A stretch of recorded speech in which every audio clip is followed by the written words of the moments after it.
Ahojte, som učiteľ s 12-ročnou praxou a dnes vám chcem dať jednu radu, ktorá vám môže zachrániť celý vzťah s vašim pubertiakom alebo tínedžerom.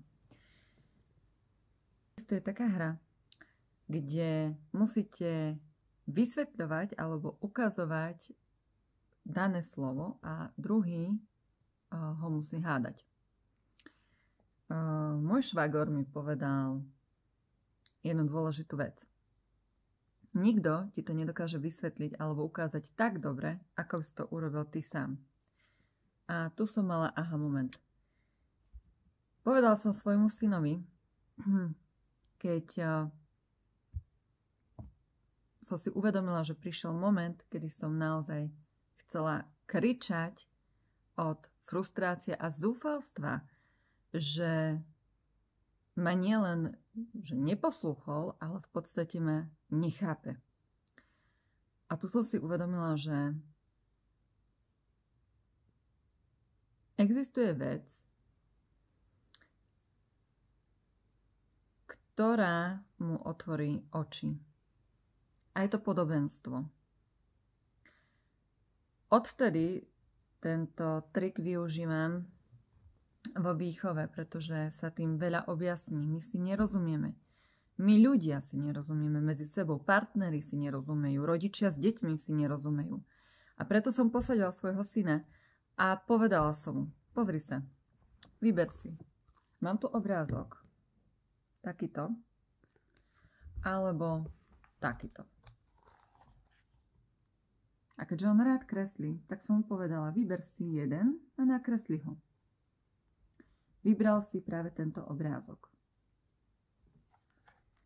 Keď som sa ho spýtala, prečo si vybral tento obrázok a nie ten druhý, odpovedal mi, tá ilustrácia je proste krajšia.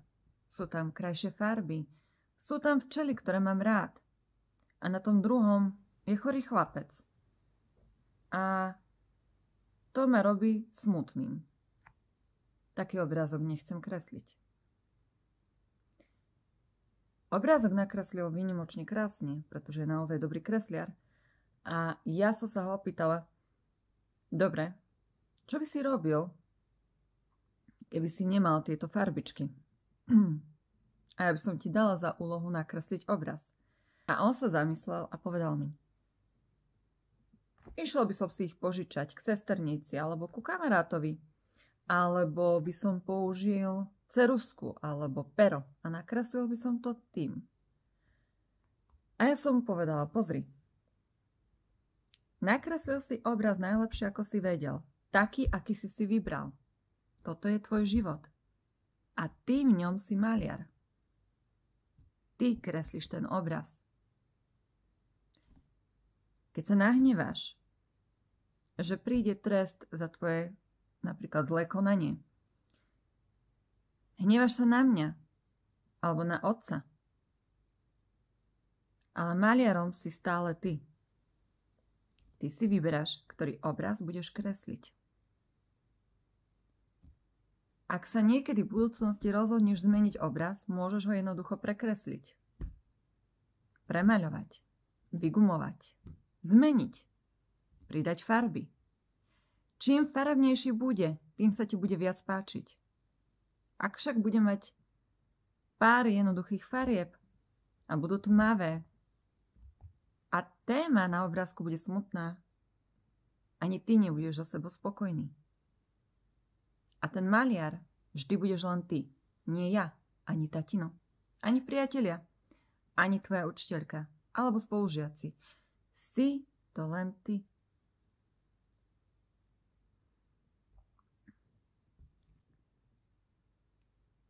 Zamyslel sa a uznal, že v niečom mám asi pravdu.